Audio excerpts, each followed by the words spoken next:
Preparing for Dragonflight, I had a completely different plan. I was going to play a hybrid tanking class, but I certainly did not consider Warrior to be anywhere close to my main for Dragonflight expansion.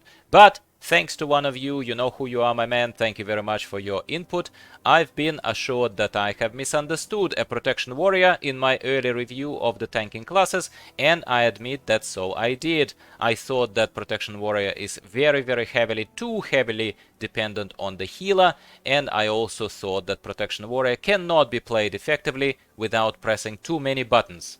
I was shown a very basic macro and a few other things that I had to discover myself that now make me feel that Protection Warrior is going to be my first and possibly main class that I'm going to play in Dragonflight. In this video I thought that I'll talk to my fellow casual players who are new to the game or who are just returning to the game for Dragonflight and who want a very easy, unpretentious, casual-friendly instruction on how to build your Protection Warrior to an enjoyable level so that you can play solo, you can play in a group, as long as you are not trying to take it, I suppose, into very high level mythic keys or organized raiding without further adjustments.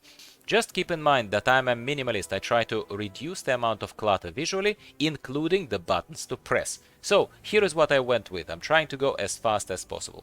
Warrior points, general warrior points. I went obviously battle stance. I took impending victory deliberately because I want to be able to play solo. Solo means that it's not just about passively mitigating damage or regenerating damage. We will take a look at those talents in a second.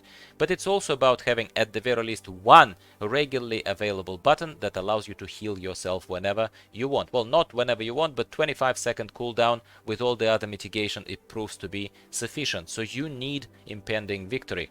I took fast footwork to increase my speed. I'm not going to go through each talent, not to waste your time, but to show you just the most important bits, right? So definitely pain and gain is a very important talent here that is going to allow you to self-heal. Yeah, so even every 10 seconds, almost 4.5% of your maximum health, that's quite a lot. That counts for quite a lot. So we're taking these talents. I'm not gonna again go through them in detail. I'm gonna put the link to this build in the description below for your amusement and further optimization. We are obviously increasing armor. We are reducing the cooldown on our main ability, damaging ability, which will be Shield Slam. Now, there are lots of different terminal abilities here, the ones that you can go to, and I suppose this is a matter of preference. I did enjoy Spear of Bastion quite a lot in Shadowlands, and I know a lot of you still love it, but I personally think that for a Protection Warrior, not for arms, not for Fury, but for protection, the crowd control as well as the strong hit to the whole crowd of mobs that you've rounded up is a lot more important. So Shockwave for me on a lower cooldown, the one that decreases even the cooldown if you hit more than 3 targets and at least 3 targets, which you should always attempt to do. That's fantastic. It really is good, as well as critical hits from this. So these are the main callouts, I suppose, for the main tree of the warrior that I took. Here in protection, you are obviously going to be heavily relying on unavoidable pick of ignore pain. That's fantastic skill. You're going to be ignoring the pain, yeah, and you're going to be doing a couple of other things that are going to be ignoring or contributing to the volume, I suppose, of that ignored pain, which is very good. So what is of importance here? Look, even though you are not, so this deserves a special call out, even though you are not going to be explicitly pressing a button to put a rend on targets, you know, to cause the bleed, but you need to take that talent. You absolutely need to have it, because when you have this talent, Blood and Thunder, is going to work, because it says that if you have rend, so we have rend in this case, Thunderclap is going to do additional damage and is going to spread rend to 5 nearby targets. You will see, I will very quickly probably mouse over and show to you the layout of the damage dealer or damage meter. You will see that rend is sometimes attributing to more than 25% of all damage that I've done through the dungeon when I run in a dungeon. Of course, it's very different in a raid because in a raid it's different, yeah. But these are Blood and Thunder and Rend, I suppose, are the main synergistic kind of abilities and talents that I need to call out for you over here. What else am I doing here that's of great importance? Well, of great importance is the indomitable skill talent. The maximum health is increased by 10%, which is thanks very much, and every 10 rage that you spend, which you will be spending all the time, will be healing you for 1% of maximum health on no cooldown. That is critical. Again, in the damage meter, if I will not forget, if we switch to healing done and healing taken, etc., you will see that this indomitable dominates, pun intended, ish, in terms of how much healing you are receiving, how much self-healing you do receive.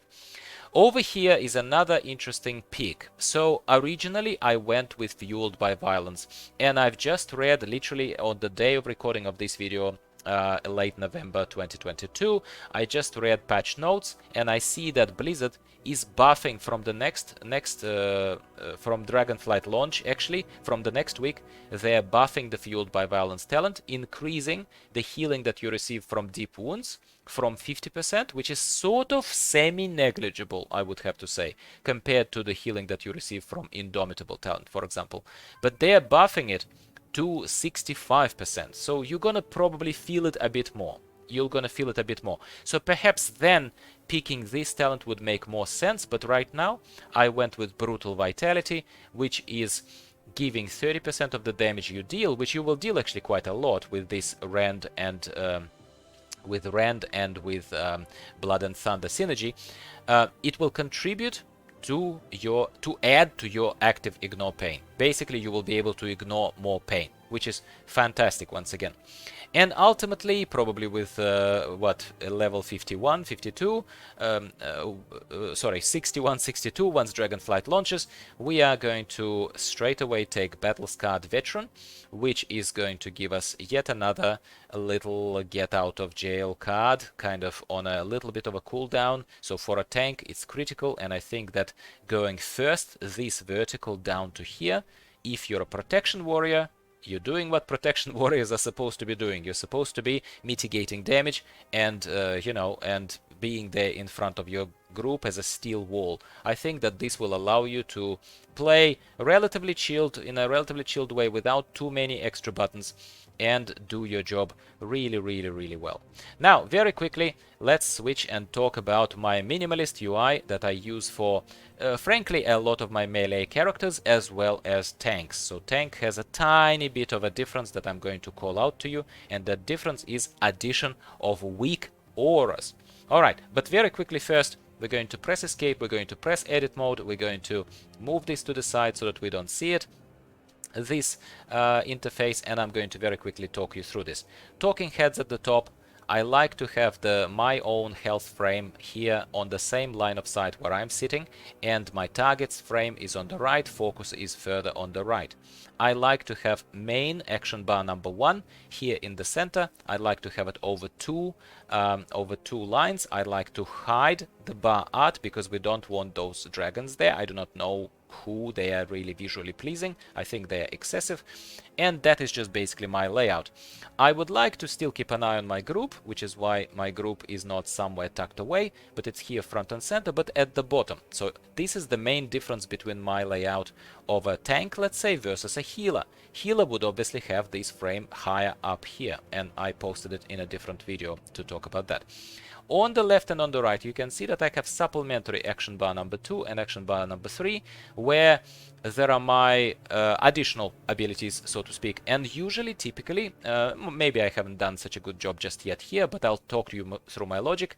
Usually, I keep things that are increasing damage or helping my group on one side, let's say on the bar number number 2, and I have self-healing, self-get out of jail, self-blocking, other kind of stuff on the right. Over here, you can see it's a little bit of a messed up and mixed up situation, but it is what it is. Over here I have extra abilities, which are typically popping up and they're important. I kinda once or twice fell into the trap of having these extra abilities hidden, tucked away a little bit too far, and I didn't notice a button when I needed to. We have quests here on the right, we have the map on the right, we have very nice and easy, kinda neat little UI.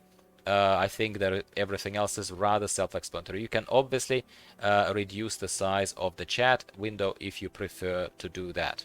So this is my very basic UI that works for me as a tank fantastically well as far as the base UI is concerned. What else am I adding to it?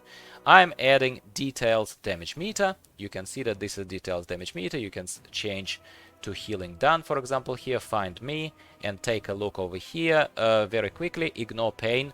Ignored a lot of pain, and Indomitable, as I promised, comes really next. And then we have a certain other effects such as pain and gain and other procs. So that is so I like details. I used to be a very hardcore recount user, but recount is now a rather ancient kinda add-on, so we are not using that anymore. And now finally, final addition to my casual friendly and beginner friendly warrior UI is Weak Auras add-on. So you need to download Weak Auras add-on. You type in the chat then a command /WA Weak Auras, which opens the interface. I do think that they should redesign the interface because it is a little bit invasive here visually. Yeah, and I'm using several Weak Auras, as you can see. Not all of them are applicable to Protection Warrior, so please do not let that distract you too much. So some of it is for my other classes. Let's hide that. But you will see here that first of all, for leveling, I love Luxtras's experience group bar. So you can see it at the bottom here. It only appears when you can level. So once Dragonflight launches, it will reappear here. It shows to you nicely in different colors kind of how much rested bonus you have versus how much time you spent leveling versus how much experience is left to gain. So that's cool. That's here at the bottom. And then I have created, as you can see, well, relatively ugly but very functional couple of bars that I didn't even name properly. I have one for Ignore Pain and I have one for Shield Block. These are two things that I'm tracking all the time, right? Very simple bars. You can use different visualization. You can adjust here the settings on Weak Auras, obviously. The only thing that matters is that it's a progress bar. It's on your line of sight. You can see it. And the trigger is very simple. It's a buff on a player and the specific name is Ignore Pain or Shield Block in this particular case. That's it. Now, to my friend here in the comments who gave me a get out of jail macro for lazy people and casuals who don't want to press too many buttons, we will type /macro and we will take a look at this macro that I am using. Let's take a look at that. I think it's Storm's specific macro. You can see it on the top left corner here on the screen. It's very simple. It's just my attack macro. It starts attack. It casts in the order of preference. If there is rage, it casts Shield Block first because we want to block the damage. Then it casts Shield Slam if it can attack, and then it casts Ignore Pain if all else fails. My friend here in the comments also advised that I put Spell Reflect into this same combo, and I tried and played with it, but honestly, both situationally, I do not think that I need this on regular rotation. I simply don't, and it just costs an extra click on this macro that will start executing whatever is available next. I just didn't feel that I felt that if I have to press Spell Reflect separately, I have it also kind of in a macro way. I have it macroed here on 5. I used to manually click Shield Block, but now I'm testing this macro and so far it's working very well, so I might actually reposition these buttons a little bit. But previously, as you can see, Shield Block was just a press on 5, and if I pressed Alt 5, I could do Spell Reflect, you know? And say similar with Demoralizing Shout. I had Pummel on 4 and I had Demoralizing Shout on Alt 4, and I still do that a little bit. And beyond that, everything is rather self-explanatory. My main damage dealing ability, funnily enough, with this spreading of rend and my tendency of grouping up enemies together and making sure that I obviously shockwave them if I can stun them, is Thunderclap. Thunderclap with spreading of rend is just tremendous, just amazing. I am feeling good about Protection Warriors coming into Dragonflight. They are a lot of fun, completely neglected by me in the past, I admit to that, and I thought that something like Druid, I thought that something like Demon Hunter or something like Paladin would give me self-healing and a lot more comfort, but so far, my friends, going into Dragonflight right now, preparing kind of for launch, I decided to put together this quick video because this is my freshest learning. I'm sharing my learning with you. I'm not pretending to be an expert, but I'm certainly a veteran player who is open to learning. And I welcome further feedback, I welcome further input, and I hope that it did help you. If you were not considering a warrior and you were also like me, like, you know, self-healing classes, hybrid classes, druid, demon hunter, and paladin, well, maybe now is the time to experiment and give it an honest shot, because I am definitely very much enjoying Protection Warrior right now as a lead up to Dragonflight launch. Happy day, everyone, wherever you are. I hope you enjoyed this video. Give me a little like, because it takes me a lot longer to put together these videos, and then it causes you to do that little like for me, and it counts for a lot, tells me that I'm doing something right. And subscribe for more from me. Talk to me in the comments down below, and I'll be speaking to you about something else Dragonflight related, probably more casual class recommendations, because this is certainly not the only class I'll be playing. Thanks again, talk to you soon, bye for now.